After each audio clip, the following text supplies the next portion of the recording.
ನಮ್ಮ ಭಾರತ ದೇಶದಲ್ಲಿ ಮುಸ್ಲಿಮರ ಸಂಖ್ಯೆ ಮಿತಿಮೀರಿ ಜಾಸ್ತಿ ಆದರೆ, ಅಕ್ರಮ ವಲಸಿಗರನ್ನು ನಾವು ತಡೆದೇ ಹೋದರೆ, ವೋಟ್ ಬ್ಯಾಂಕ್ಗಾಗಿ ಅಕ್ರಮ ವಲಸಿಗರಿಗೆ ವೋಟರ್ ಐ ಡಿ ಮಾಡಿಕೊಡೋದು ಅಥವಾ ಪಾನ್ ಕಾರ್ಡ್ ಮಾಡಿಕೊಡೋದು ಅಥವಾ ಆಧಾರ್ ಕಾರ್ಡ್ ಮಾಡಿಕೊಡ್ತಾ ಹೋದರೆ ಏನಾಗುತ್ತೆ, ಮುಂದೆ ಒಂದು ದಿನ ನಮ್ಮ ಭಾರತ ದೇಶದಲ್ಲಿ ಆಗ ಪರಿಸ್ಥಿತಿಯ ಬಗ್ಗೆ ಒಂದು ಪುಟ್ಟ ವಿಡಿಯೋ ನನಗೆ ವಾಟ್ಸಪ್ಪಲ್ಲಿ ಬಂದಿದೆ. ಅದನ್ನು ನಾನು ಯೂಟ್ಯೂಬ್ಗೆ ಹಾಕ್ತಾ ಇದ್ದೀನಿ.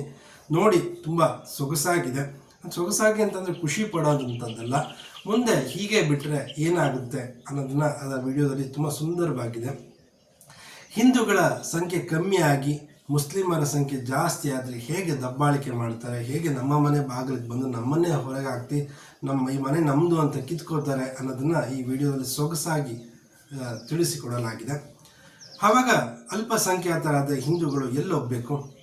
ಇತ್ತ ಉತ್ತರಕ್ಕೆ ಚೀನಾ ಬಿಡೋದಿಲ್ಲ, ಉತ್ತರ ದಿಕ್ಕಿಗೆ ಹೋಗ್ತೀರಾ, ಚೀನಾ ದೇಶಕ್ಕೆ ವಲಸೆ ಹೋಗ್ತೀರಾ, ಅವರು ನಮ್ಮನ್ನು ಸೇರಿಸ್ಕೊಳ್ಳೋದಿಲ್ಲ. ಇತ್ತ ಪೂರ್ವದಲ್ಲಿರೋ ಪಾಕಿಸ್ತಾನಕ್ಕೆ ಹೋಗ್ತೀರಾ, ಅವ್ರು ಮೊದಲೇ ನಮ್ಮನ್ನು ಸೇರಿಸ್ಕೊಳ್ಳೋದಿಲ್ಲ. ಇನ್ನು ಈ ಕಡೆ ಪಶ್ಚಿಮದಲ್ಲಿರೋ ಬಾಂಗ್ಲಾಗೆ ಹೋಗ್ತೀರಾ, ಅವರು ನಮ್ಮನ್ನು ಸೇರಿಸ್ಕೊಳ್ಳೋದಿಲ್ಲ. ಇನ್ನು ಈ ಕಡೆ ದಕ್ಷಿಣಾಭಿಮುಖವಾಗಿ ಬಂದು ಅಲ್ಲಿ ಸಮುದ್ರ ಇದೆ, ದಕ್ಷಿಣಾಭಿಮುಖ ಬಂದರೆ ಸಮುದ್ರನ ದಾಟಿ ಶ್ರೀಲಂಕಾಗೆ ಹೋಗ್ತೀರಾ, ಅವರು ನಮ್ಮನ್ನು ಸೇರಿಸ್ಕೊಳ್ಳೋದಿಲ್ಲ. ಕೊನೆಗೆ ಹಿಂದೂಗಳ ಪರಿಸ್ಥಿತಿ ಸಮುದ್ರಕ್ಕೆ ಹಾರಿ ಸಾಯೋದೊಂದೇ ಆಗುತ್ತೆ. ಹೀಗಾಗಿ ಈ ಒಂದು ಪರಿಸ್ಥಿತಿ ನಮಗೆ ಮುಂದೆ ಬರಬಾರ್ದು ಅಂತಂದರೆ ಕಾಂಗ್ರೆಸ್ ಪಕ್ಷ ಅಂದರೆ ಇದನ್ನು ದೂರ ಇಡಿ, ಕಮಲವನ್ನು ಹರಳಿಸಿ, ಕಮಲವನ್ನು ಯಾವಾಗಲೂ ಅಪ್ಪಿಕೊಂಡಿರಿ. ಕಾಂಗ್ರೆಸ್ ಏನೇ ಹೇಳುತ್ತೆ ಅಲ್ಲಿರೋದೆಲ್ಲ ಅನಾಚಾರನೇ, ಅದೆಲ್ಲ ಇರಲಿ. ಒಟ್ಟಿನಲ್ಲಿ ಕಾಂಗ್ರೆಸ್ನ ದೂರ ಇರೋಣ, ಕಮಲವನ್ನು ಹರಳಿಸೋಣ. ಈ ಪರಿಸ್ಥಿತಿಯನ್ನು ಬರಬಾರ್ದು ಅಂತಂದರೆ ಕಟ್ಟರ್ ಹಿಂದೂ ಆಗಿ ಜಾಗೃತವಾಗಿ ಇರೋಣ. ನಮ್ಮ ಭಾರತ ರಾಷ್ಟ್ರ ಏನೇ ಆದರೂ ಸಂಪೂರ್ಣವಾಗಿ ಹಿಂದೂ ರಾಷ್ಟ್ರನೇ ಆಗಿರಬೇಕು. ಹಿಂದೆನೂ ಅಷ್ಟೇ, ಮುಂದೆನೂ ಅಷ್ಟೇ. ಮುಸಲ್ಮಾನರಿಗೇನ್ರಿ ಪಾಕಿಸ್ತಾನ ಒಂದೇನಾ, ಅವ್ರಿಗೆ ಭಾರತ ಒಂದೇನಾ ಇರೋದು? ಬೇರೆ ಬೇರೆ ರಾಷ್ಟ್ರಗಳು, ಮುಸಲ್ಮಾನ ರಾಷ್ಟ್ರಗಳು ಬೇಕಷ್ಟಿದೆ. ಇಂಥ ಕ್ರೈಸ್ತ ಧರ್ಮಕ್ಕೆ ಹೋಗ್ತೀರಾ, ಅವ್ರಿಗೂ ಕ್ರೈಸ್ತ ರಾಷ್ಟ್ರಗಳು ಬೇಕಾದಷ್ಟಿದೆ. ಹಿಂದೂಗಳಿಗಿರೋದು ಒಂದೇ ಒಂದು ರಾಷ್ಟ್ರ, ಅದು ಬಹುಸಂಖ್ಯಾತರಿರುವಂಥ ಹಿಂದೂ ರಾಷ್ಟ್ರ, ಹಿಂದೂಸ್ತಾನ ಅಥವಾ ನಮ್ಮ ಭಾರತ ದೇಶ. ನಮ್ಮ ಭಾರತ ದೇಶನ ಇವರೆಲ್ಲ ಬಂದು ತಿಂದು ಮುಗ್ತಾ ಇದ್ರೆ ನಾವ್ಯಾಕೆ ಸುಮ್ಮನೆ ಇರಬೇಕು? ನಂಗಂದ್ರೆ ನಾವು ದೊಂಬಿ ಮಾಡ್ತೀವಿ, ಗಲಾಟೆ ಮಾಡ್ತೀವಿ ಅಂತ ಅರ್ಥ ಅಲ್ಲ. ನಮ್ಮ ಹೃದಯದಲ್ಲಿ ನಮ್ಮ ದೇಶದ ಅಭಿಮಾನವನ್ನು, ನಮ್ಮತನವನ್ನು, ನಮ್ಮ ಸಂಸ್ಕೃತಿಯನ್ನು ಕಾಪಾಡೋಕ್ಕೋಸ್ಕರನಾದರೂ ಮುಸಲ್ಮಾನರನ್ನು ಎಲ್ಲಿಡಬೇಕು ಅಲ್ಲಿಡೋಣ. ಅತಿಯಾಗಿ ಅವ್ರನ್ನ ಬಾಯಿ ಏನೋ ಹೇಳ್ತಾರಲ್ಲ, ಹಿಂದೂ ಮುಸ್ಲಿಂ ಬಾಯಿ ಅಂತ, ಆ ರೀತಿ ಏನೂ ಬೇಡ. ಅವ್ರನ್ನ ಎಲ್ಲಿಡಬೇಕು ಅಲ್ಲಿಡೋಣ. ನಾವು ಹೇಗಿರ್ಬೇಕಂಗೆ ಇರೋಣ. ನುಸುಳುಗಳನ್ನ ಆದಷ್ಟು ರಾಷ್ಟ್ರಕ್ಕೆ ನುಸುಳುವಂಥರಾದರೆ ಮನೆಗೆ ಬಂದು ನುಸುಳುಗಳನ್ನು ಮಾಡುವಂಥದ್ದು ಇನ್ನೊಂದು ಇರುತ್ತೆ.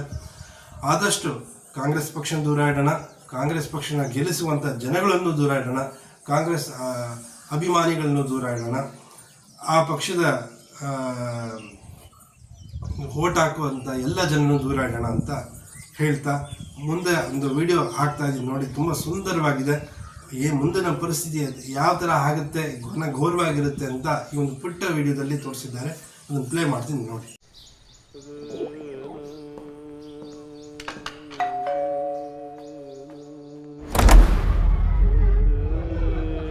क्या है? अरे कहाँ जा रहे?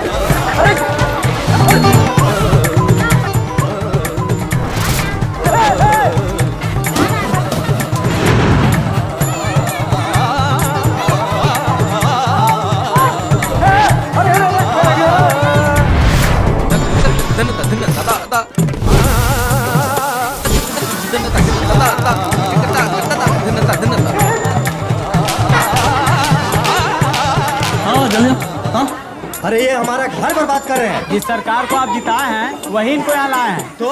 तो आपका भी घर बर्बाद होना चाहिए ना, सिर्फ हमारी बस्तियाँ क्यों? एक भी गलती सबको पड़ेगी भारी। अब करो भाजपा को लाने की तैयारी।